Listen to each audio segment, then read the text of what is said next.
अब हम पढ़ेंगे बाईफेजिक लिक्विड। अब बाईफेजिक से क्या समझ आता है? बाई मतलब दो, ठीक है। एक ऐसे लिक्विड जो दो फेजेस में है या दो नॉन मिक्सिंग लिक्विड फेज में, वो आपस में कभी मिक्स नहीं हो सकते। इसमें सिस्टम होता है हमारे दो इमिसिबल लिक्विड, दो जो एक साथ नहीं मिक्स होंगे। हमारे इमल्शंस आते हैं इसमें और सस्पेंशंस आते हैं। इमिसिबल इमल्शंस में हमारे मिक्सचर होता है दो इमिसिबल लिक्विड्स का, जैसे ऑयल और वाटर कभी एक साथ नहीं आते। एक हमारी जैसे डिस्पर्स फेज कंटिन्यूस फेज में रहेगी।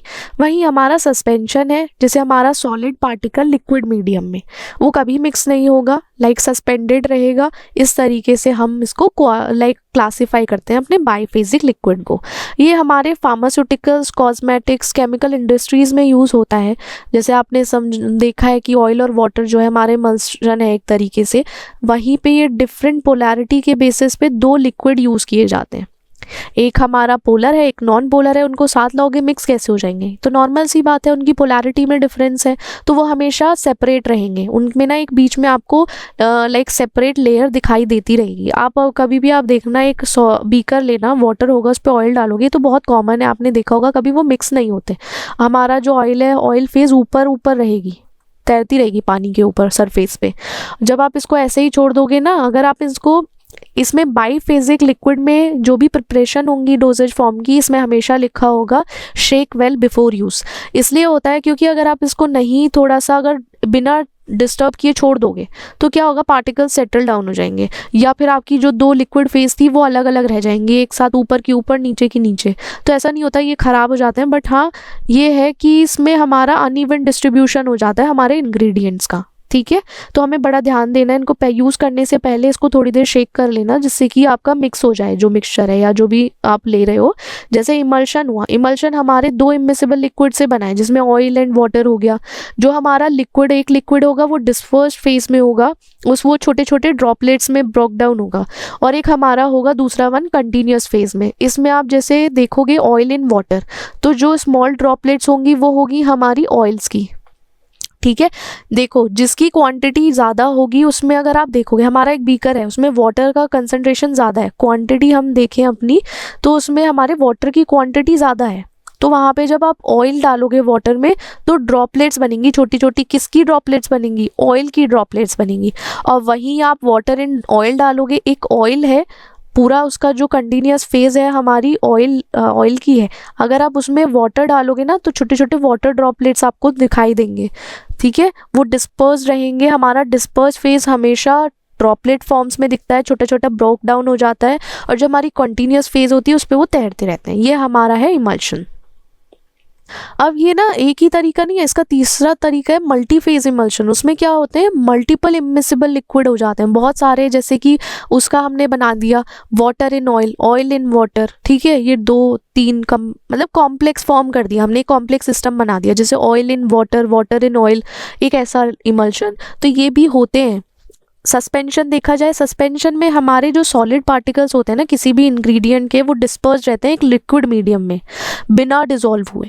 सस्पेंशन में सॉलिड पार्टिकल्स कभी डिसॉल्व नहीं होते, ठीक है। ये याद रखने की चीज़ है।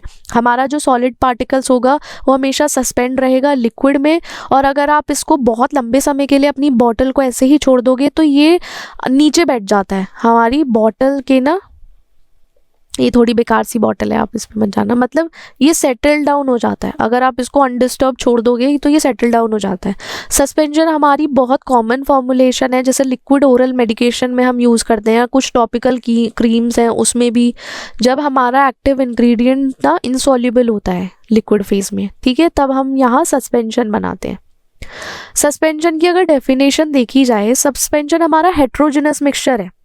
उसमें हमारे दो पार्ट्स में डिवाइड होता है, दो मीडियम्स में डिवाइड होता है, एक तो सॉलिड और लिक्विड। सॉलिड पार्टिकल्स जो हैं हमारे लिक्विड मीडियम में डिसॉल्व नहीं हो पाते और वो वैसे ही सस्पेंडेड रहते हैं, तो ये हमारा हेट्रोजेनस कहलाता है। इसलिए अगर हम देखा जाए, सस्पेंशन जो है वो हमारे पार्टिकल, सस्पेंशन में ज़्यादा पार्टिकल साइज बड़ा होता है, उनका लार्ज होता है कंपेयर करें सॉल्यूशन से, तो और इसीलिए वो डिसॉल्व नहीं हो पाते हमारे लिक्विड में। और टाइम के अकॉर्डिंग देखें, ये सॉलिड ना ग्रेविटी की वजह से बैठ जाते हैं, सेटल डाउन हो जाएंगे, या फिर सस्पेंशन में सॉल्यूशन कोलाइडल डिस्पर्जन हो सकता है, ठीक है, बहुत सारी चीज़ें हैं। कुछ एग्जाम्पल सस्पेंशन के हमारे एंटासिड्स हैं, कैलेमाइन लोशन है, कुछ एंटीबायोटिक सस्पेंशंस हैं, वो भी इसके सस्पेंशन के एग्जाम्पल में आता है। अब हर चीज़ का एडवांटेज है, हर चीज़ का डिसएडवांटेज है। तो इसमें एडवांटेज क्या है? स्टेबिलिटी।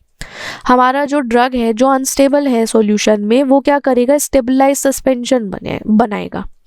ठीक है, हमारा जो सॉलिड फॉर्म है ना ड्रग का, वो जनरली ज़्यादा स्टेबल होता है सॉल्यूशन में। ठीक है, एडमिनिस्ट्रेशन थोड़ा आसानी हो जाती है। सस्पेंशन हमारा क्या करता है? एडमिनिस्ट्रेशन कर देता है, सस्पेंशन हम इजीली एडमिनिस्टर कर सकते हैं, क्योंकि जैसे जो पुअरली सॉल्युबल ड्रग हैं किसी लिक्विड फॉर्म में, हम उसको डायरेक्टली लेंगे तो वो एक तो जल्दी स्वॉलो हो जाएंगे पीडियाट्रिक और जीरियाट्रिक पॉपुलेशन में, तो ये वहाँ काम आता है। हमारा कंट्रोल्ड रिलीज, हमारा जैसे सस्पेंशन फॉर्मुलेट हुआ एक तरीके से ना, लंबे समय तक वो चलेगा। उसमें जो पार्टिकल्स होंगे, सॉलिड पार्टिकल्स हमारे इंग्रेडिएंट के, तो वो लंबे समय तक रिलीज होते रहेंगे। एक कंट्रोल्ड फेज की तरह बोल लो, या कंट्रोल डिलीवरी की तरह, धीरे धीरे वन बाय वन वो रिलीज होते रहते हैं। टेस्ट मास्किंग, हमारे जो इनसॉल्युबल ड्रग होते हैं जो वो सस्पेंड कर देते हैं, हम उसको ना जैसे मास्क कर देते हैं। कुछ अनप्लेजेंट टेस्ट है किसी ड्रग का, तो उसको हम सॉल्यूशन में मिक्स करके, अगर सॉल्यूशन फॉर्म में प्रेजेंट है तो उसको मास्क कर सकते हैं टेस्ट में। एक एडवांटेज है सस्पेंशन का। फ्लेक्सिबिलिटी है डोजिंग में, मेजरमेंट आराम से हो जाते हैं। ये वही सब है। देखो, सस्पेंशन भी एक तरीके का हमारा लिक्विड बोल सकते हो, या बाईफेजिक लिक्विड डोजेज फॉर्म है। टेस्ट मास्किंग, फ्लेक्सिबिलिटी, ये भी वही सेम है। डिसएडवांटेज क्या है? सेडिमेंटेशन, सब कुछ नीचे बैठ सकता है। अगर आप इसको यूनिफॉर्मली शेक ना करो तो क्या होगा? पुअर डोजिंग हो सकती है, बल्कि हो सकता है, इनकन्वीनियंट है कि जैसे कि टैबलेट और कैप्सूल के अकॉर्डिंग अगर देखा जाए तो सस्पेंशन हमारा थोड़ा बल्कियर हो जाएगा, स्टोर करने में थोड़ा भारी पड़ता है। स्टेबिलिटी इश्यूज आते हैं, क्योंकि क्या होता है जब इसमें केकिंग हो जाती है ना, नीचे सेटल डाउन होकर केक फॉर्म कर देता है, तो वो थोड़ा सा हमारे लिए स्टेबिलिटी इश्यूज का रीज़न बन सकता है। अब हमारा क्लासिफिकेशन हो सकता है, जैसे कि हमारी सस्पेंशन है, रूट ऑफ ड्रग एडमिनिस्ट्रेशन में ओरल सस्पेंशन ले लो, जैसे इंजेक्शन, एंटासिड, एंटीबायोटिक्स हो गए। टॉपिकल सस्पेंशन में कैलेमाइन लोशंस हैं हमारे। पेरेंटल सस्पेंशन में हम बॉडी में इंजेक्ट कर सकते हैं, जैसे डिपोट इंजेक्शंस हो गए। ऑप्थेल्मिक सस्पेंशंस होते हैं जो आइस के लिए होते हैं पर्टिकुलरली। और अगर हम देखें पार्टिकल साइज के बेस पे, तो कोर सस्पेंशन जो होता है उसका particle size greater than 1 micrometer होता है। कोलाइडल सस्पेंशन का लेस देन 1 माइक्रोमीटर होता है। तो ये पार्टिकल साइज के बेसिस पे भी क्लासिफाई होता है हमारा सस्पेंशन। अब हमारा इलेक्ट्रोकाइनेटिक प्रॉपर्टीज भी हैं इन सस्पेंशन में। फ्लॉक्यूलेटेड, ये क्या करेंगे? पार्टिकल्स ना एक लूज एग्रीगेट फॉर्म करेंगे, एक साथ इकट्ठे हो जाएंगे, फ्लॉक्स बना लेते हैं ये आपस में। और वहीं डीफ्लॉक्यूलेटेड सस्पेंशंस में क्या होता है? ये ना इंडिविजुअली रहते हैं, अकेले झुंड में रहना नहीं पसंद करेंगे, ये अकेले रहना पसंद करते हैं। ठीक है, ये हमारा इलेक्ट्रोकाइनेटिक प्रॉपर्टीज। ओके, कॉन्सेंट्रेशन के बेसिस पे अगर देखा जाए, सॉलिड कंटेंट जो होता है लेस देन 2% होता है डाइल्यूट सस्पेंशन में, और कॉन्सेंट्रेटेड सस्पेंशन में मोर देन 2% होता है। तो ये हमारा सॉलिड कंटेंट के बेसिस पे भी देखते हैं हम। अब प्रिपरेशन कैसे करते हैं हम सस्पेंशन की? बहुत ईजी है प्रिपरेशन, कि हमें एक होमोजेनाइज स्टेबल फॉर्मुलेशन लानी है। तो कैसे करोगे? सबसे पहले वेटिंग करते हैं। इसमें क्या होता है, जो हमारा सॉलिड ड्रग पार्टिकल होता है उसको वेट करते हैं कि जिससे क्लम्पिंग और फ्लोटिंग ना हो, कि वो तैरता ना रहे। जैसे हमारे वेटिंग एजेंट्स होते हैं ग्लीसरीन, एथेनॉल, सर्फेक्टेंट्स, तो ये यूज़ किए जाते हैं वेटिंग ऑफ पार्टिकल्स में। डिस्पर्जन होता है फिर सॉलिड पार्टिकल्स, जो वेटेड सॉलिड है ना उनको यूनिफॉर्मली डिस्पर्स किया जाता है। ठीक है, उस किसमें? डिस्पर्जन मीडियम हमारा एक्वस भी हो सकता है, नॉन एक्वस भी हो सकता है।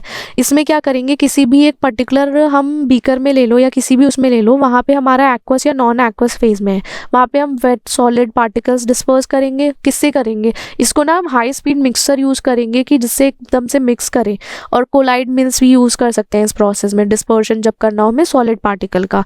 स्टेबलाइजेशन कैसे करते हैं? स्टेबलाइजिंग एजेंट्स डालते हैं इसमें, जैसे मिथाइल सेलुलोज है या 13 आर्पोबॉल है, तो इसमें ये स्टेबलाइजिंग एजेंट डालते हैं जिससे कि उसकी विस्कोसिटी ना एनहांस करने का काम करता है। इसलिए ऐड करते हैं कि जैसे हमारा जो पार्टिकल्स है उनका सेटलिंग रेट कम हो जाए, कि नीचे बैठने का जो काम था ना, वो नीचे बैठ के केक फॉर्म कर लेते थे या नीचे सेटल डाउन हो जाते थे, वो ना हो सके, इसलिए हम स्टेबलाइजिंग एजेंट्स भी डालते हैं। होमोजेनाइजेशन में इसमें सर्फेक्टेंट होता है, वो क्या करता है? फ्लॉक्यूलेशन या केकिंग अवॉइड करता है, प्रिवेंट करता है। होमोजेनाइजेशन में सस्पेंशन हमारा होमोजेनाइजर के पास थ्रू करता है, जिससे कि पार्टिकल साइज छोटा हो जाता है। पार्टिकल साइज छोटे होने के बाद वो यूनिफॉर्मली डिस्ट्रीब्यूट हो जाता है पूरे सस्पेंशन में। पैकेजिंग हम एक अप्रोप्रिएट कंटेनर में पैक करेंगे, उसको इंश्योर करेंगे वो स्टेबल रहे, प्रोटेक्ट रहे किससे, लाइट और एयर से। फ्लॉक्यूलेटेड सस्पेंशंस वो होते हैं जहाँ पे ना वो एक जगह जाके सॉलिड पार्टिकल एक लूज एग्रीगेट बना लेते हैं, लाइक गुच्छा सा बना लेते हैं, ठीक है। वो आपस में एक साथ एक फ्लॉक्यूलेटेड या फ्लॉक्स बना लेंगे, उसे हम फ्लॉक्यूलेटेड सस्पेंशंस बोलते हैं। ये फ्लॉक्यूल्स जो है सेटल क्विकली, नीचे जल्दी बैठ जाते हैं, या इसको हम बोल सकें शेकिंग के टाइम पे ये इजीली रीडिस्पर्स भी हो जाते हैं। इनका ऐसा नहीं कि एक साथ चिपके रह जाए या कुछ हो जाए। फ्लॉक्यूलेटेड जो सस्पेंशन होते हैं वो फार्मास्यूटिकल्स में इसलिए यूज़ करे जाते हैं, इनकी स्टेबिलिटी ना बहुत अच्छी होती है और हम ये रीडिस्पर्जन में ईजिली एक दूसरे से रीडिस्पर्ज हो जाते हैं, ठीक है। इसलिए हम फ्लॉक्यूलेटेड सस्पेंशन यूज़ करते हैं। इसका प्रिपरेशन क्या है, एक तो इसको ना पार्टिकल साइज को रिडक्शन में जाता है, हम इसको मिल्ड या माइक्रोनाइज्ड के थ्रू हम इसका पार्टिकल साइज बहुत कम कर देते हैं। एक डिज़ायरेबल जो हमारी ड्रग है ना, वो सुटेबल पार्टिकल साइज के एक सुटेबल पार्टिकल साइज में पहुंच जाए तब तक हम इसका पार्टिकल साइज रिडक्शन करते हैं। फिर इसका वेटिंग एजेंट के थ्रू इसकी पार्टिकल्स को वेट करते हैं, जिससे कि क्या होता है इसमें इंटरफेशियल टेंशन जो होती है ना सॉलिड पार्टिकल्स के बीच में, वो कम हो जाए, और जो हमारा टेंशन होनी है बिल्ड वो लिक्विड मीडियम के बीच में, वो भी कम हो जाए। फॉर्मेशन ऑफ फ्लॉक्स, इसमें फ्लॉक्यूलेटिंग एजेंट डालते हैं, उससे क्या होता है कि हमारा ये लूज या फुल्ली एग्रीगेट्स फॉर्म करता है फ्लॉक्स में। और फिर इसके बाद कंट्रोल्ड फ्लॉक्यूलेशन भी करते हैं। कंट्रोल्ड फ्लॉक्यूलेशन इसलिए हम करते हैं कि जो कंसंट्रेशन है ना हमारे फ्लॉक्यूलेटिंग एजेंट का, वो एडजस्ट हो सके एक पर्टिकुलर डिग्री पे हर चीज़ का ना, कि उसमें ये ना हो जाए कि वो सेटल डाउन हो जाए या केक फॉर्म हो जाए, इसलिए हमें कंट्रोल फ्लॉक्यूलेशन भी करना पड़ता है। स्टेबिलिटी प्रॉब्लम्स और उसकी सॉल्यूशन क्या है, जैसे सेडिमेंटेशन हमारा एक तरीके से प्रॉब्लम है, रैपिड सेटलिंग हो जाता है, जल्दी से ना वो सेटल डाउन हो सकते हैं, जिसकी वजह से हमारी डोजिंग जो है अनइवन हो सकती है और डिफ़िकल्ट हो सकता है रीडिस्पर्जन में। इसका सॉल्यूशन है फ्लॉक्यूलेटिंग एजेंट को एडजस्ट करना, उनका कॉन्सेंट्रेशन एडजस्ट करना और विस्कोसिटी मीडियम का ज़्यादा कर देना। जैसे थिकनिंग एजेंट हाइड्रोक्सीस इथाइल सेलुलोज के थ्रू या ज़ेंथम गम के थ्रू हम उसके थिक कर देंगे लिक्विड फेस को, तो क्या होगा उसमें जो सॉलिड पार्टिकल है वो जल्दी से सेटल डाउन नहीं होगा। वाटर अगर ज़्यादा कम विस्कस है उसमें जल्दी सेडिमेंटेशन हो सकता है, इसमें नहीं होता ज़्यादा विस्कस में। अब केकिंग है, हमारे फ्लॉक्स जो हैं टाइटली एक दूसरे के साथ बनने के बाद क्या होगा, वो सेटल डाउन हो जाएंगे, वो एक हार्ड केक फॉर्म करेंगे, बहुत हार्ड केक फॉर्म होगा, जिससे कि वो बहुत डिफ़िकल्टी आएगी आने वाले टाइम में, जब वो रिडिस्पर्स होने की फेज़ में आएगा तो वहाँ पे हमारी डिफ़िकल्टी फेस करेगा। इसका सॉल्यूशन क्या है, हम ऑप्टिमाइज़ कर देंगे फ्लॉक्यूलेशन को, किसके थ्रू, फ्लॉक्यूलेटिंग एजेंट्स के थ्रू, जिससे हम विस्कोसिटी इंक्रीज करेंगे और हम सुटेबल थिकनेस पे पहुँचेंगे, जिससे कि जब वो शेक हो तो जो सस्पेंशन है वो जेंटली आप यूज़ कर सको, केकिंग ना फॉर्म हो, केक वापस से रीडिस्पर्स्ड हो जाए। वही हमारा डीफ्लॉक्यूलेटेड सस्पेंशन है। डीफ्लॉक्यूलेटेड सस्पेंशन में क्या होता है, हमारे सॉलिड पार्टिकल्स ना अलग अलग रहते हैं, वो कभी मिक्स ही नहीं होते लिक्विड मीडियम में, ना तो वो फ्लॉक्स बनाते हैं ना तो एग्रीगेट होते हैं। तो इनका क्या होता है, इसका एक अगर देखा जाए ये सस्पेंशन में ना ज़्यादा क्या होता है, सेडिमेंटेशन और केकिंग ज़्यादा हो सकता है जल्दी, और हमारा रीडिस्पर्शन थोड़ा सा डिफ़िकल्ट हो जाता है, ठीक है। ये हमारा है। और इसको प्रिपेयर कैसे करते हैं, सबसे पहले हमारे ना सॉलिड ड्रग का पार्टिकल साइज रिडक्शन होता है, वहाँ पे एक प्रॉपर मिल्ड और माइक्रोनाइज से हम उसको प्रॉपरली डिस्पर्शन फेज में ले आते हैं, जैसे कि फ्लॉक्यूलेटेड सस्पेंशन में होता है, ठीक है। फिर वेटिंग एजेंट्स हम करते हैं, जिससे कि इंटरफेशियल टेंशन पार्टिकल और लिक्विड मीडियम में कम हो जाए। स्टेबलाइजिंग एजेंट्स डालते हैं कि वो एग्रीगेशन ना हो, एक दूसरे से ना चिपके या एग्रीगेट ना फॉर्म करें। और फिर एक प्रोटेक्टिव लेयर फॉर्म कर देते हैं पार्टिकल्स के अराउंड, जिससे कि क्या करता है, रिपल्शन होता है और यूनिफॉर्म डिस्पर्शन चलता रहता है। स्टेबिलिटी प्रॉब्लम्स और सॉल्यूशंस क्या है, सेडिमेंटेशन केकिंग हमारा सबसे बड़ा पहला प्रॉब्लम होता है। उसका सॉल्यूशन ये है कि विस्कोसिटी को बढ़ा दो, या थिकनिंग एजेंट डाल दो उसमें, या स्टेबलाइजिंग एजेंट डाल दो जैसे सर्फेक्टेंट, वो केकिंग नहीं होने देगा। और अगर आप वो विस्कोसिटी बढ़ा दोगे या विस्कस कर दोगे अपने मीडियम को, तो सेडिमेंटेशन प्रोसेस एक तो थोड़ा डिले हो जाएगा और ज़्यादा जल्दी वो फॉर्म सेडिमेंटेशन नहीं होगा, नीचे बैठेंगे नहीं हमारे पार्टिकल्स, ठीक है। पार्टिकल एग्रीगेशन में हमारा डीफ्लॉक्यूलेटेड पार्टिकल्स जो होते हैं वो एग्रीगेट ना कभी ऐसी प्रॉब्लम आए या नॉन यूनिफॉर्म डिस्पर्जन हो जाए, उस टाइम हम ना स्टेबलाइजिंग एजेंट डालते हैं। वो एजेंट क्या करते हैं, पार्टिकल्स में रिपल्जन क्रिएट करते हैं और एक यूनिफॉर्म डिस्पर्जन भी कराते हैं। तो हमारा सॉल्यूशन ये है कि स्टेबलाइजिंग एजेंट डाल दो उसमें। अब आते हैं हमारे इमल्शन में। इमल्शन में हमने क्या देखा था, 2 इमिसिबल लिक्विड फेज होती हैं।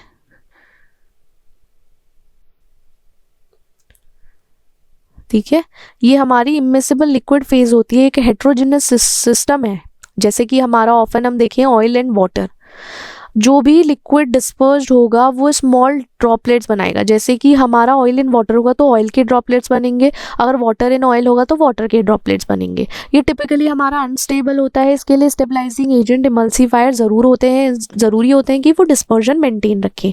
वही हमने पढ़ा था क्लासिफिकेशन इसके बेसिस पे, ये सब हम ऑलरेडी देख चुके हैं। अब हम आगे फॉरवर्ड करते हैं। हमारे इमल्सिफाइंग एजेंट्स कौन से होते हैं, वो एजेंट्स होते हैं जो स्टेबलाइज करते हैं हमारे इमल्शन को, क्योंकि हमारा इमल्सिफाइंग अगर एजेंट स्टेबलाइज नहीं होगा ना तो वहाँ पे चांसेस है वो इमल्शन जो है प्रॉपरली चल ना पाए, यूनिफॉर्म डिस्ट्रीब्यूशन ना हो उसमें दोनों लाइक फेजेस का। तो एक तो हमारा क्या करता है इमल्सिफाइंग एजेंट, इम्प्रूव करते हैं काइनेटिक स्टेबिलिटी को। इमल्सिफाइंग हमारा क्या करेगा, सरफेस टेंशन को रिड्यूस करता है, जिससे कि जो ऑयल और वाटर फेस के बीच में इंटरफेस टेंशन है वो कम हो जाए और वो इजीली मिक्स हो पाए और दोनों फेजेस स्टेबलाइज हो जाएं। स्टेबिलिटी मेंटेन करना बहुत ज़रूरी है। और हम इमल्सिफायर ना, अगर इमल्सिफायर्स जो होते हैं वो बायो अवेलेबिलिटी और प्रोफाइल रिलीज जो है ड्रग की उसको अफेक्ट करते हैं। ठीक है, इमल्सिफाइंग एजेंट में हमारे सर्फेक्टेंट्स हैं, हाइड्रोकोलाइड्स हैं, याद रखना सर्फेक्टेंट्स एंड हाइड्रोकोलाइड्स। सर्फेक्टेंट्स जो हमारे होते हैं मोस्ट कॉमन इमल्सिफायर्स होते हैं, बहुत कॉमनली हम यूज़ करते हैं, जैसे anionic, cationic, non ionic, amphoteric surfactants हो गए। इसमें क्या होता है, हाइड्रोफिलिक भी होता है, लिपोफिलिक भी होता है, वाटर अट्रैक्टिंग और ऑयल अट्रैक्टिंग प्रॉपर्टीज़ होती हैं जो सरफेस टेंशन रिड्यूस करती हैं दो फेजेस के बीच में। क्या रिड्यूस करती हैं, सरफेस टेंशन को। हाइड्रोकोलाइड्स में क्या होता है, ये हाई मॉलिक्यूलर वेट कंपाउंड्स होते हैं, जैसे कि पॉलीमर्स हो गए। वो क्या करेंगे, स्टेबलाइज करेंगे इमल्शन को विस्कोसिटी बढ़ाकर, एक प्रोटेक्टिव लेयर फॉर्म कर देते हैं किसके अराउंड, ड्रॉपलेट। जो हमारा डिस्पर्स्ड फेज होगा, जैसे कि ऑयल इन वाटर है, ऑयल हमारा डिस्पर्स्ड फेज में है, उसके अराउंड एक प्रोटेक्टिव लेयर प्रोड्यूस कर देते हैं, वो बना देंगे। इससे क्या होगा, एक तरीके से वो स्टेबिलिटी मेंटेन करने में भी कायम आएगा और प्रिवेंट करेगा ड्रॉपलेट्स जो है कोलेस्किंग ना हो जाए, मतलब कि हमारे। अब हम देखेंगे कि जैसे इमल्सिफाइंग एजेंट्स जो हैं वो किस बेसिस पे सेलेक्ट करते हैं हम। एक तो कंपैटिबिलिटी के बेसिस पे सेलेक्ट करते हैं, जो उसकी एबिलिटी है कि स्टेबल इमल्शन फॉर्म कर सके उसके बेसिस पे, सेफ्टी के बेसिस पे, टॉक्सिसिटी ना हो उसके बेसिस पे, हमारा जो ड्रग रिलीज़ है या बायो अवेलेबिलिटी है उसको इन्फ्लुएंस कर सकेगी और अच्छा कर सके, उसके बेसिस पे हम इमल्सिफाइंग एजेंट यूज़ करते हैं।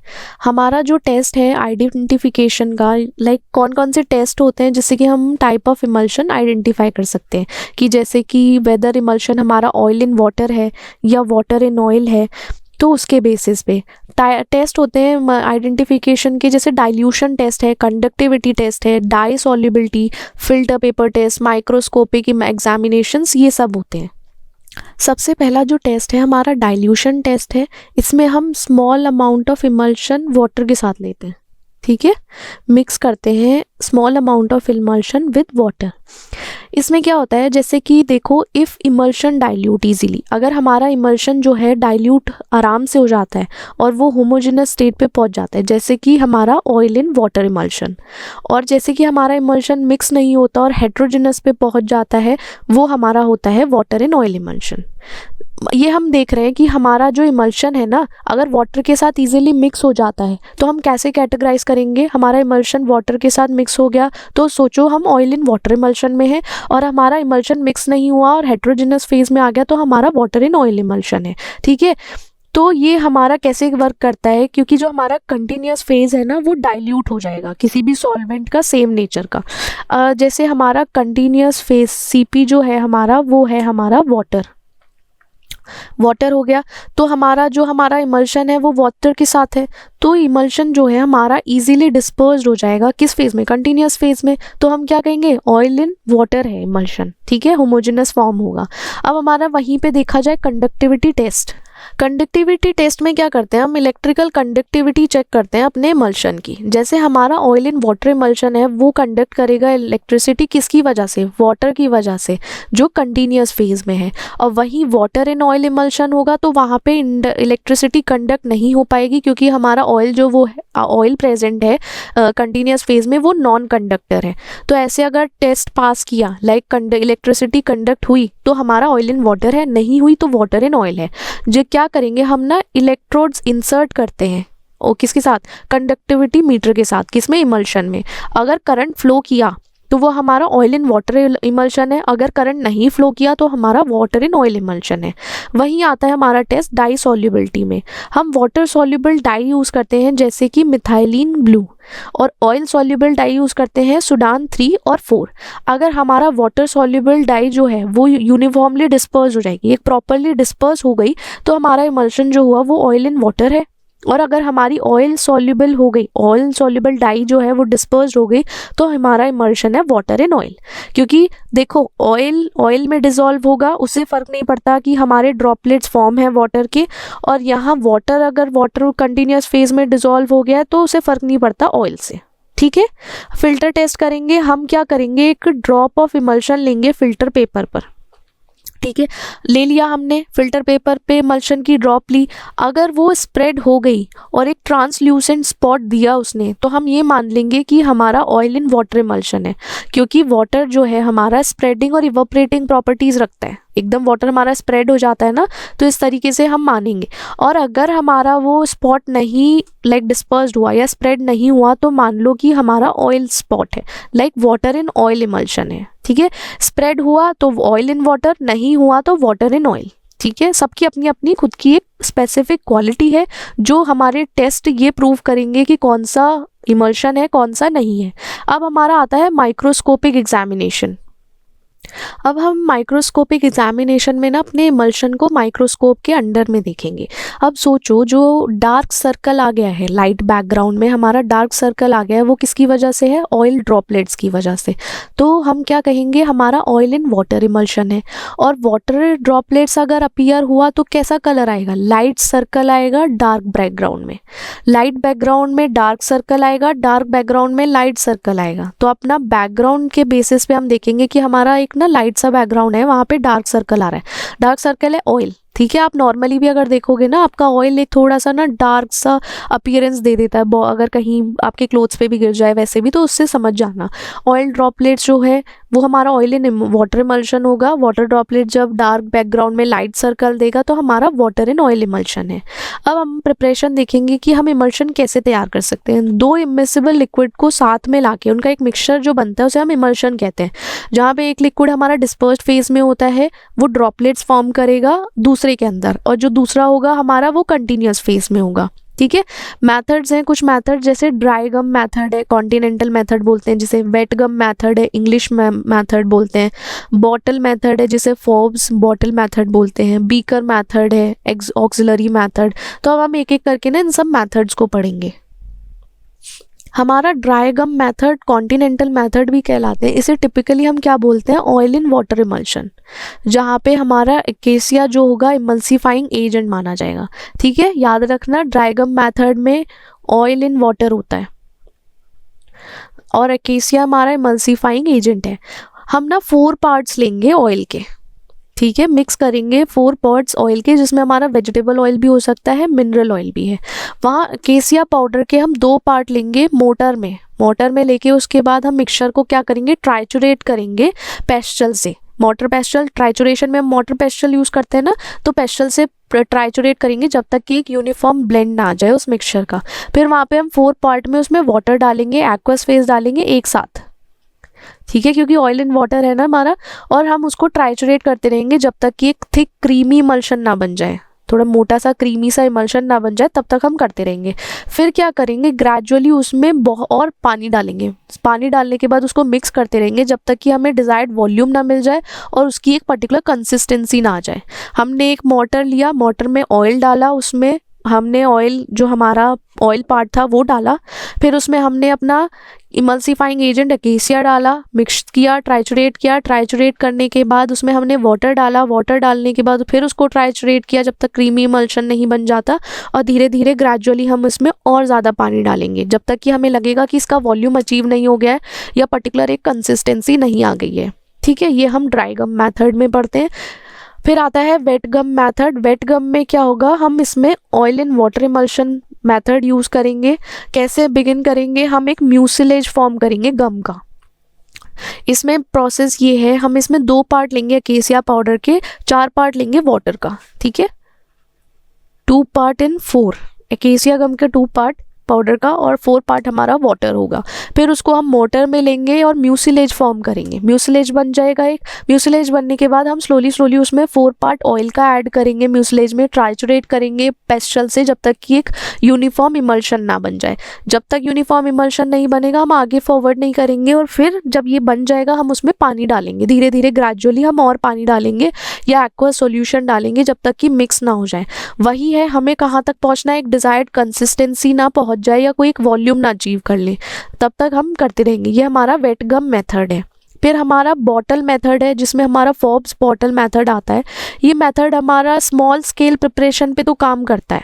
अगर आपको ज़्यादा बड़े लेवल पे जाना है तो ये काम नहीं करेगा वहाँ। पर्टिकुलरली आप वॉलेटाइल ऑयल्स हैं या कोई हीट सेंसिटिव इंग्रेडिएंट है तब आप यूज़ कर सकते हो। हमारा ऑयल फेज जो है और इमल्सिफाइंग एजेंट है, ठीक है, उसको हम एक क्लीन बॉटल या कंटेनर में ऐड करेंगे, वहाँ वाटर डालेंगे, वाटर फेस, और इसको टाइटली सील कर देंगे इस कंटेनर को, और इसको हम विग्रसली ना शेक करेंगे जब तक कि हमारा यूनिफॉर्म इमल्शन फॉर्म ना हो जाए तब तक। मतलब सब कुछ एक साथ डाल के उसको ज़ोर से शेक कर देंगे। हम इसमें ना टाइम टू टाइम शेक इसलिए करेंगे क्योंकि इमल्शन में सेपरेशन हो सकता है, तो इसलिए हम इसको विग्रसली शेक करते रहेंगे अकॉर्डिंग टू टाइम पीरियड। फिर हमारा आता है बीकर मेथड। ऑक्सिलरी मेथड में क्या होता है, हम प्रिपेयर करेंगे ऑयल इन वाटर, दोनों करेंगे, और वाटर इन ऑयल, दोनों एक साथ करेंगे इलेक्ट्रिकल मिक्सर के थ्रू या फिर ओवरहेड स्टरर के थ्रू। एक बीकर लेंगे, बीकर में हम इमल्सिफाइंग एजेंट या कंटिन्यूस फेज डालेंगे, जिसमें ऑयल भी हो सकता है, वाटर, डिपेंडिंग आप कौन से टाइप का इमल्शन बना रहे हो। उसमें हम क्या करेंगे, सबको कंटेंट मिक्स करेंगे एक मॉडरेट स्पीड, जो हम यूज़ करें ना इलेक्ट्रिकल मिक्सचर या ओवरहेड स्टरर, उसको यूज़ करके मिक्स करेंगे कंटेंट को, और फिर क्या करेंगे, ग्रेजुअली डिस्पर्स कर देंगे फेस को। डिस्पर्स फेस जो होगी, जैसे हमारी वाटर हो सकती है, ऑयल हो सकती है, उसको ऐड करेंगे उस बीकर में, फिर से मिक्स करेंगे, और कंटिन्यूस मिक्सिंग होगी जब तक कि हमारा यूनिफॉर्म इमल्शन ना बन जाए। इसमें बस बीकर मेथड में ये है, बीकर लेंगे, उसमें हम इलेक्ट्रिकल मिक्सर यूज़ करेंगे सब कुछ मिक्स करने के लिए, बस इतना सा प्रोसेस है। फिर है हमारी स्टेबिलिटी प्रॉब्लम्स क्या है, जो नॉर्मल प्रॉब्लम्स आती हैं, और फिर उसको हम ओवरकम कैसे करते हैं। कुछ स्टेबिलिटी इश्यूज इसलिए आते हैं क्योंकि हमारे 2 इमिसिबल लिक्विड हैं, साथ में कभी कंपैटिबल नहीं हुए या स्टेबल नहीं हुए, तब भी इसमें क्या होगा, या तो क्रीमिंग, कॉमन प्रॉब्लम्स जो है जैसे क्रीमिंग हो गया, फ्लोक्यूलेशन है, कोएलेसेंस है, या फेज सेपरेशन हो गया, दोनों फेजेस सेपरेट हो गई, ये नॉर्मल हमारी प्रॉब्लम्स है। इसको हम ओवरकम कैसे करेंगे। क्रीमिंग में पता है क्या होता है, क्रीमिंग एक ऐसी फेज है जहाँ पे कि जो हमारा डिस्पर्स ड्रॉपलेट्स है ना इमल्शंस में, वो माइग्रेट होने लगते हैं, या तो टॉप पे माइग्रेट हो जाते हैं या बॉटम पे उस सिस्टम के। किस वजह से, जब हमारी डेंसिटी जो है दोनों फेजेस की अलग अलग होगी, और वो क्या होगा, एक कॉन्सेंट्रेटेड लेयर फॉर्म कर लेंगे, तो वहाँ पे हमारा क्रीमिंग है। और नेसेसरली ये नहीं है कि वहाँ पे इमल्शन ब्रेक डाउन हो गया है हमारा। क्रीमिंग का मतलब ये नहीं होता कि क्रीमिंग हमारा इमल्शन टूट गया है, ब्रेक डाउन हो गया है, या वो कोएलेसेंस फेज में पहुँच गया है, या फेज सेपरेशन हो गया, हमने अनचेक छोड़ दिया, तो ये नेसेसरली ज़रूरी नहीं है ऐसा हो। और इसके मेथड जो ओवरकम मेथड है, रिड्यूस ड्रॉपलेट साइज, जो हमारा डिस्पर्स्ड फेज है, जो ड्रॉपलेट्स फॉर्म करेगा, अगर उसका साइज़ छोटा हो जाएगा तो क्या होगा, सेटलिंग जो है उसकी वेलोसिटीज़ कम हो जाएगी, सेटलिंग वेलोसिटी कम हो जाएगी, और फिर उसका क्या है, रेट ऑफ क्रीमिंग भी कम हो जाएगा। इनडायरेक्टली प्रोपोर्शनल, आप प्रोपोर्शनल बोल सकते हो कि स्मॉलर ड्रॉपलेट्स होगा तो क्रीमिंग नहीं होगी। होमोजेनाइजेशन या हाई शेयर प्रोसेस भी क्या करता है, वो उसको हम ना स्मॉल ड्रॉपलेट्स बनाने में काम आ सकता है। ज़्यादा एकदम से आप हाई शेयर प्रोसेस यूज़ करोगे तो ड्रॉपलेट्स नहीं फॉर्म होंगे उतने बड़े, स्मॉल पार्टिकल्स या स्मॉल ड्रॉपलेट्स का साइज़ कम हो जाएगा। इंक्रीज इमल्शन विस्कोसिटी, अगर हमारे इमल्शन की विस्कोसिटी बढ़ जाएगी, जैसे हमारा कंटिन्यूस फेज जो है उसमें क्या करेंगे, विस्कोसिटी बढ़ा देंगे, तो क्या होगा, जो हमारे ड्रॉपलेट्स का मूवमेंट सेटल डाउन था वो स्लो हो जाएगा। वो उसको ना ड्रॉपलेट्स को थोड़ा सा स्लो डाउन कर देगा, ठीक है। थिकनिंग एजेंट्स यूज़ कर सकते हैं इसमें विस्कोसिटी बढ़ाने के लिए, जैसे गम्स हो गए, पॉलीमर्स हैं, कोलाइडल पार्टिकल्स हैं, वो क्या करेंगे हमारे इमल्शन का विस्कोसिटी बढ़ाने में काम आता है। फिर आता है हमारा फ्लॉक्यूलेशन प्रोसेस। फ्लॉक्यूलेशन हमने ऊपर पढ़ा था कि फ्लॉक्स बन जाते हैं, एग्रीगेशन हो जाता है ड्रॉपलेट्स का। इमल्शंस में हमारा ड्रॉपलेट्स का एकदम से या ये बोलो क्लस्टर फॉर्म हो जाएगा, तो उससे भी ना हमारा इसको फ्लॉक्यूलेशन एक तरीके से ये प्रॉब्लम ही है हमारा। और अगर जो फ्लॉक्यूलेशन है अगर ब्रेक डाउन नहीं हुआ तो क्या होगा, उससे क्रीमिंग हो सकती है, कोलेसेंस हो सकता है, या फेज़ का सेपरेशन ही हो जाएगा, दोनों फेजेस अलग अलग हो जाएंगे। इसके लिए हमें ऑप्टिमाइज इमल्सीफायर कंसंट्रेशन यूज़ करना चाहिए। इमल्सीफाइंग एजेंट्स जो है वो हमारा एग्रीगेशन को बनने से प्रिवेंट करेगा और इमल्शन को हमारा स्टेबलाइज करेगा। फिर हमारा इलेक्ट्रोस्टैटिक स्टेबलाइजेशन है, उसमें क्या होता है हमारा इमल्सीफायर चार्ज्ड होता है, स्टेबलाइजर क्या होगा, इंड्यूस करेगा इलेक्ट्रोस्टैटिक रिपल्शन, ड्रॉपलेट्स के बीच में रिपल्शन क्रिएट करेगा, जिससे कि हमारा क्या होगा, फ्लॉक्यूलेशन नहीं होगा। कोएलेसेंस में क्या होता है, इसमें मर्ज हो जाते हैं जो हमारे डिस्पर्स ड्रॉपलेट्स हैं ना, वो लार्जर ड्रॉपलेट्स में मर्ज हो जाते हैं, छोटे से बड़ा बन जाते हैं। तो इससे क्या होगा, हमारा इमल्शन का ब्रेक डाउन हो सकता है, हमारा टूट सकता है इमल्शन की दोनों एक्वस और जो हमारी इमिसिबल फेजेस है ना लिक्विड की बाई फेज, वो अलग हो सकती हैं। और टिपिकली अगर देखा जाए ये तब होता है जैसे ड्रॉपलेट कोलिजन्स हो गए, या सफिशेंट अमाउंट में इमल्सीफाइंग एजेंट नहीं है, किसी भी प्रोटेक्टिव फिल्म जो ड्रॉपलेट्स के अराउंड है वो टूट गई है, ब्रेक डाउन हो गया है, तब भी कोएलेसेंस हो सकता है। इसको हम ओवरकम करने के लिए एडुकेट इमल्सीफायर यूज कर सकते हैं और इमल्शन विस्कोसिटी बढ़ा सकते हैं, ठीक है। अब हमारा जो फेस सेपरेशन का जो प्रॉब्लम है ना, इसमें पता चला दोनों है, हमारी ऑयल इन वाटर फेज है, ऑयल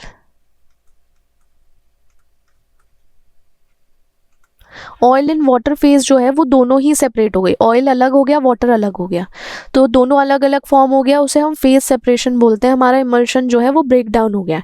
और इसमें क्या होता है कि इसका रिजल्ट क्या होता है, जैसे कि क्रीमिंग, फ्लॉक्यूलेशन, कोएलेसेंस है ना, इसका अनरिजॉल्व्ड इशू है, ये रिजॉल्व ही नहीं हो सकता। हम कभी कभी ऐसे पॉइंट पे पहुंच जाते हैं कि जब हम ना कोई सॉल्यूशन नहीं होता उसका, बस उसको ख़त्म करना होता है। बट इसको हम एक तरीके से ओवरकम कर सकते हैं। जैसे अगर आपको नहीं करना अपना फॉर्मुलेशन ख़राब या इमल्शन नहीं ख़राब करना है, तो आप उसमें ना मल्टीपल इमल्सीफायर डाल दो, हम बहुत सारे कॉम्बिनेशन डाल दो इमल्सीफायर का। वो क्या करेगा, उसकी प्रॉपर्टीज़ को ना रोबस्ट करके एक स्टेबल इमल्शन बनाने की कोशिश करेगा। या फिर ये करो, आप फॉर्मुलेशन को ऑप्टिमाइज कर दो, जैसे कि ऑयल एंड वाटर का रेशियो है उसको एडजस्ट कर लो, इमल्सीफायर का कंसंट्रेशन एडजस्ट कर लो, और फॉर्मुलेशन पैरामीटर्स को एनहांस करने के लिए आप इमल्शन की स्टेबिलिटी भी देख सकते हो। हमें अपनी तरफ से ही कुछ चेंजेस करने पड़ेंगे जो बात हमारी फेस सेपरेशन तक ना जाए, कि इन दोनों का ऑयल एंड वाटर या ऑयल वाटर का डिवोर्स ना हो। हम कोशिश करेंगे इन दोनों का ब्रेकअप ना कर पाए, तो इसलिए हम अपनी तरफ से ही कोशिश करेंगे कि फॉर्मुलेशन को सही से बना पाएँ, रेशियो चेक कर लें, कोई गड़बड़ ना हो, ठीक है, सब खुश रहें, हमारा फेजेस एक साथ रहें, ठीक है। आज के लिए बस इतना ही, ओके, बाय बाय।